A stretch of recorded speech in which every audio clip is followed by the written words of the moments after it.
Bonjour, en ce beau matin ensoleillé, nous allons visiter la Corderie Royale.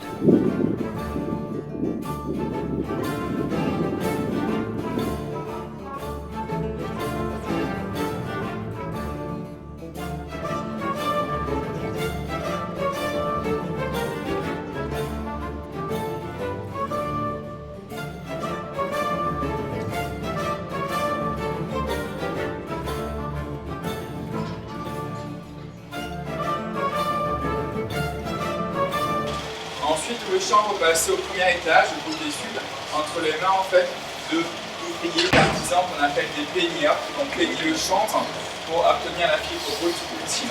Cordage qu'on appelle le fil de carré. Ce fil de carré, vous l'avez par exemple au-dessus de vos têtes, accroché au niveau des bobines. Et le fileur, il travaillait en fait au-dessus de vos têtes sur un atelier qui s'étendait sur 300 mètres de distance.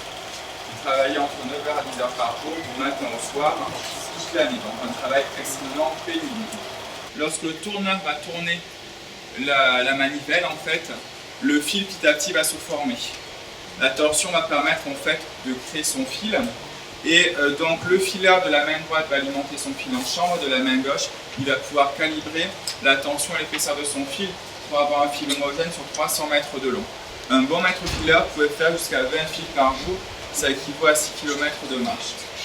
Le travail du cordier, des cordiers va être d'installer ce fil sur en fait donc les 300 mètres, en créant en fait des faisceaux de la même longueur et avec le même nombre de fils.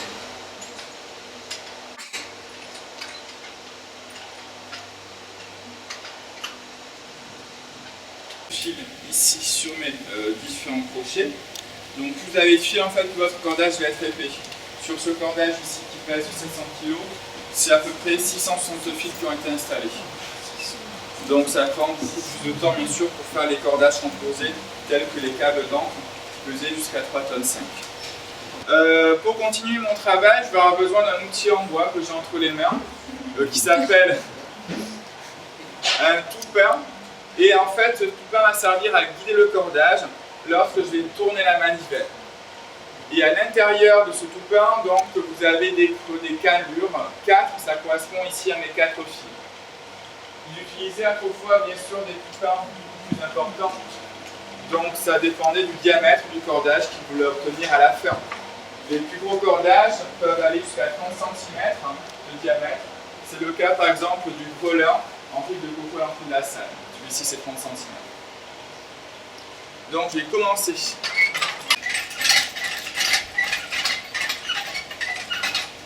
En tournant, donc, vous voyez que les fils s'enroulent les uns sur les autres petit à petit et vont former ce qu'on appelle des taurons.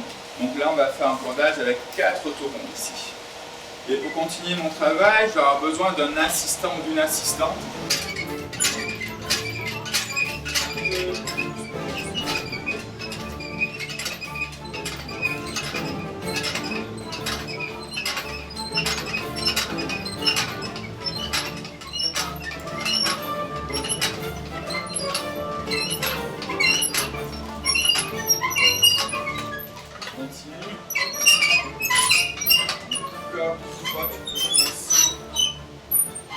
C'est bon, merci à toi.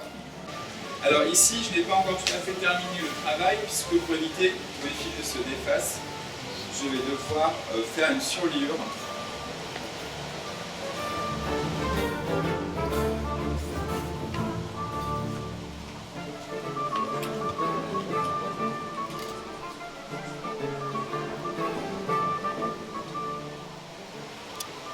Je vais passer mon fil sous la boucle.